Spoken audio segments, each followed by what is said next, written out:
thank you for joining me. I'm going to do a little bit of back mobility. So this is perfect for anybody who's got a lower back problem. If you've got a lower back problem, you need a little bit of mobility, you need a little bit of stretching, including the hips. So if you're really stiff in your back, this is a perfect video for you. So we're going to start off with the Pilates shoulder bridge. So let's pop on our backs when you're ready. So let's come onto our backs and let's have our hands just on the bottom of the rib cage. Let's have our feet and our knees in a bound position. Make sure they're hip width apart, and let's bring in the tummy and pelvic floor. So just squeeze that tummy in gently so we can just support that spine. Okay, so we're going to do some pelvic tilts before we go into a bridge, because the pelvic tilt will just release off those back muscles. So let's imagine that our pelvis is a bowl of water and we're going to slop the water forwards and backwards. So let's just gently push the middle part of our back down. We're going to slop the water towards the belly button. So imagine you're pouring that water into the belly button, and then back to the centre. We're going to pour the water now between the legs. So just arching that back slightly. And then again, let's come back so the water's level, and then tilting it towards the belly button. And we're just going to keep going. So you're rocking these hips. Now we need to engage our core. So as we tilt the hips in, we're going to think about pulling that belly button in towards the spine and up towards your rib cage. You're really engaging that core. It doesn't have to be too much, but you need a little bit of engagement in there to just support the back. So we're going to incorporate our breathing. We're going to breathe out as we gently tilt, pulling that tummy button in and up, and then inhale back again. So we're going to exhale as we tilt, and inhale back off again.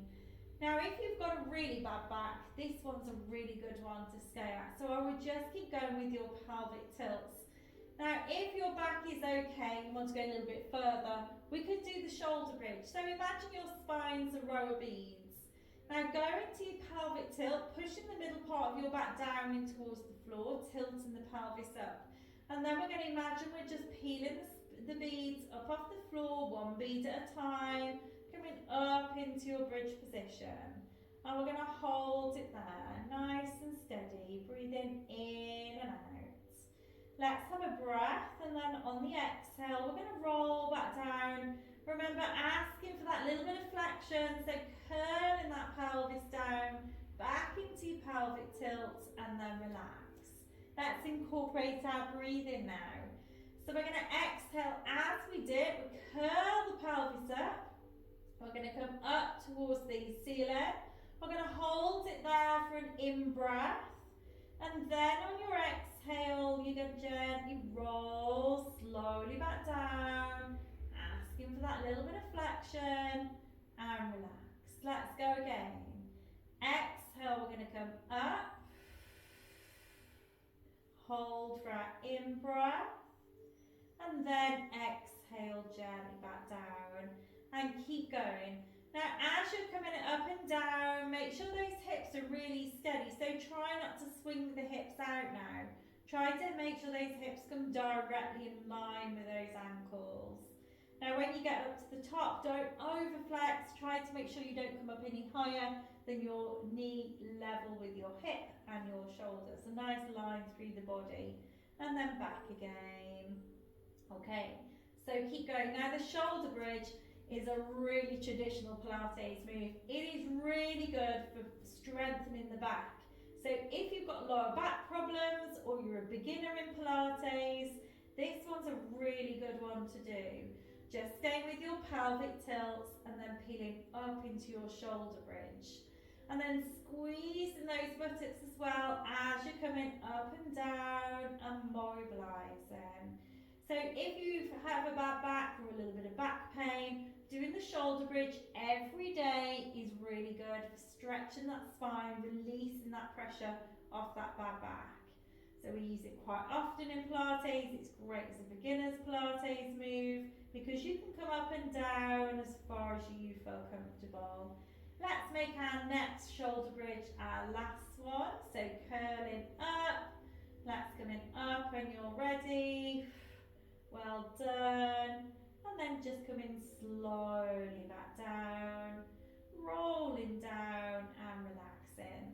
let's bring one knee towards the chest, then let's bring the other leg in. And we're just going to hug the shins, point the toes, rock from side to side to release the pressure in that lower back and hips. Nice and slow, breathing in and out. Okay, let's relax and you're ready. So for the next one, we're going to take our back in the other direction. So I'm just going to do some gentle back extensions. So you need something to pop underneath your head. So I've got a yoga block here, but you might want to just use a book or a towel, whatever you have to hand. So let me show you. So this is where I'm going to rest the head down. I'm just going to lift the head away from the block and then back down again. And then for anybody who wants to, then we're going to push up with the hands. We're going to come up as far as you feel comfortable. And then we're going to gently go back again.